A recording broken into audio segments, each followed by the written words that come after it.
Iran challenges Russia's stance on the Zangezur corridor, article by Hovannes Nazaretian, published on October 2, 2024, on EVN Report.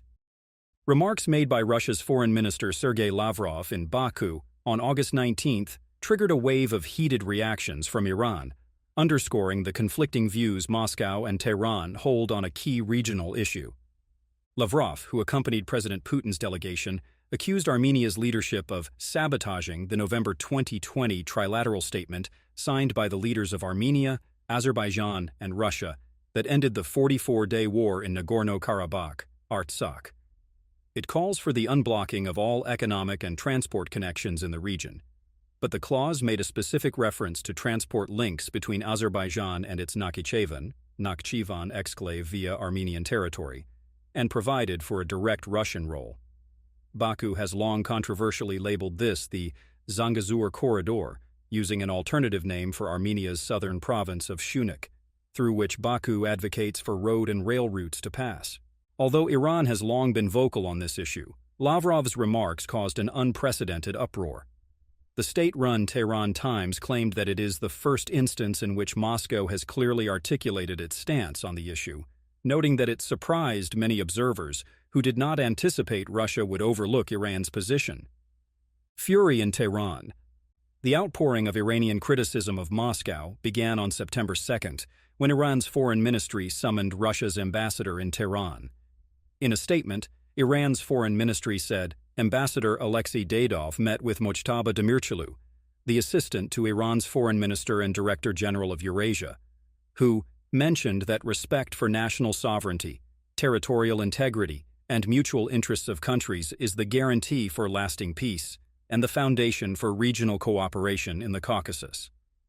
The Iranian diplomat emphasized Tehran's stance in opposing changes to recognized international borders and geopolitical changes in the region, and the need to consider the legitimate interests and concerns of all regional countries. 3 days later, Tasnim, an outlet linked to the Islamic Revolutionary Guard Corps, IRGC, ran an article entitled Russia Advised to Give Up Plan for So-Called Zangezur Corridor, advising Russia to back off from endorsing the controversial idea. It said Moscow should not be surprised to hear about Tehran's legitimate, clear, and unchanging views on this issue, warning Moscow to never expect to resort to the idea of the Zangezur corridor in order to settle disputes with Armenia, as its creation would translate into the closure of one of Iran's gateways to Europe and will reduce the number of Iran's neighbors from 15 to 14. On September 5th, Iran's newly appointed Foreign Minister Abbas Araghchi took to Twitter for an indirect hit at Moscow. Any threat from north, south, east, or west to territorial integrity of our neighbors or redrawing of boundaries is totally unacceptable and a red line for Iran. In more explicit terms, ex-IRGC commander and current member of the Expediency Council Mohsen Rezai tweeted that the behavior of Russian officials regarding the Zangezur corridor is by no means acceptable and is in clear contradiction with their expressions of friendship and strategic relations with Iran. Mehdi Sobhani, Iran's ambassador in Yerevan, told Armenian reporters the next day that his country is against any corridor that would breach the territorial integrity and sovereignty of Armenia, as it goes against Armenia's and Iran's interests. He added, "The dreams that some have about Armenia under different names, including the so-called corridor, will never come true." He stated that Iran opposed any country other than Armenia, attempting to establish security and control over the proposed routes. Then lawmakers stepped forward to outline Tehran's position. Ali Niksad, Deputy Speaker of Parliament, advised Moscow and Baku to respect borders, while Ebrahim Azizi, chair of the Parliament's National Security and Foreign Affairs Committee, said that any actions regarding the Zangezur corridor will be met with a strong and firm response from Iran. Fatah Hossein Maleki, a member of the same committee, described Moscow's backing of the corridor, a stab in the back to Iran, which will show a decisive reaction if it is marginalized or a threat is posed to its borders. Another deputy, Hassan Kashkavi, said Moscow must respect the direct border connection between Iran and Armenia, which has a history of several thousand years. Ahmad Naderi, a hardline member of the parliament's presidium, complained that the lack of an appropriate response to previous Russian actions against Iranian interests has emboldened Moscow. He said Iran's foreign ministry and the armed forces must have a clear plan to respond to geopolitical delusions. Iran's foreign ministry sought to ease tensions. At a briefing on September 10th, MFA spokesperson Nasser Kanani said it is necessary to refer to the exact text of Lavrov's remarks in analyzing and interpreting this issue. He said Lavrov's statement has paved the way for presenting various views and theories, some of which oppose the development of relations between Iran and some of its neighbors. He said, some powers and regimes outside the region, whose interests are not harmed by instability and crises in the Caucasus, want to turn the Caucasus into an unstable region at the expense of the nations in the region. On September 13th came the last major remark by a senior Iranian official. Alireza Arafi, one of two deputy chiefs of the Assembly of Experts and a potential successor to Supreme Leader Ali Khamenei, said during Friday prayer that Iran's foreign policy goal is to break the dominance of the unipolar system, which leads to cooperation with countries like China and Russia. But we are warning Russia that despite friendly relations, it should not maneuver on issues of ownership of the three islands and the Zangezur corridor, which are our red lines. The three islands, located in the Persian Gulf, are disputed between Iran and the United Arab Emirates, UAE.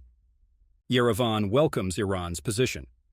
In a September 9th meeting with Iran's ambassador, Secretary of Armenia's Security Council Armen Grigoryan said Yerevan appreciates Tehran's stance on Armenia's territorial integrity and border, and stated that no force can sever the territorial link between the two countries. Other senior Armenian officials also welcomed Iran's position. Parliament Speaker Alan Simonian said Yerevan called the statements coming from Tehran very important. In a meeting in Yerevan on September 10th, Foreign Minister Ararat Mirzoyan told Iran's Deputy Foreign Minister Hassan Sheikhulislami that Armenia highly appreciates Tehran's firm position. When Pashinyan and Iran's first Vice President Mohammad Reza Aref met in Yerevan on October 1st, the sides again reiterated their positions on the issue. Pashinyan highly appreciated Iran's firm and public position on Armenia's borders and territorial integrity. Aref stressed that Tehran supports Pashinyan's Crossroads of Peace project. Moscow backs down. At a press briefing on September 11th, Russia's Foreign Ministry spokesperson Maria Zakharova said Moscow has seen the statements by Iranian lawmakers. She said Russia maintains constant contact with its partners and has provided all the necessary clarifications on the matter. We proceed from the assumption that the arguments we presented were heard and understood in Tehran, Zakharova added. She said the anti-Russian information campaign was inspired by certain circles that use any, even the most absurd opportunity to sow discord in the expanding strategic partnership between Moscow and Tehran, adding that its only beneficiary is the West. On the same day, Ali Akbar Ahmadian, Secretary of Iran's Supreme National Security Council, met with his Russian counterpart Sergei Shoigu, who was quoted by Iran's state-affiliated media as saying that Russia adheres to previous agreements with Tehran regarding the Zangezur corridor, and Moscow's policy in this regard has not changed at all. Shoigu made an unannounced visit to Iran a week later, on September 17th. According to Iranian state media, he reiterated Moscow's support for Iran's policy regarding corridors and transportation routes with Azerbaijan in a meeting with his Iranian counterpart Ahmadian. Shoigu also met with Iranian President Masoud Pezeshkian and, according to the state media in Tehran, emphasized that President Putin asked him to convey to senior Iranian officials that Moscow's position on cooperation with Iran in regional issues has not changed. No official readouts were released by Russia, but state-run TASS and RIA agencies reported citing Iranian sources. Analysis. Eldar Mammadov, a Brussels-based foreign policy expert on Iran, noted that the Iranian backlash came across the political spectrum. He argues that Shoigu's September 17th remarks indicate that Moscow has bowed to Iranian pressure as it faces challenges sustaining its wartime economy. The row occurred amid Western allegations that Iran has transferred ballistic missiles to Russia. According to Mammadov, Iran reportedly threatened, behind closed doors, to halt negotiations on a strategic partnership agreement and downgrade bilateral relations. Iranian state-affiliated Mehr news agency gave 3 reasons for Iran's vocal opposition to the Zangezur corridor. First, it warned that Iran would lose its border with Armenia if the project is realized. Second, Iran would lose its alternative route to Europe as well as its transit importance. Third, its route, expected to connect China with Europe, challenges Iran's geostrategic advantages. An op-ed published by Mehr argued that Moscow aims to regain its lost role in the Caucasus region against Turkey by raising the issue. Iran's former ambassador to Baku, Mohsen Pakhain, took a softer stance. He argued that Tehran should talk with Moscow and Baku to resolve the ambiguities.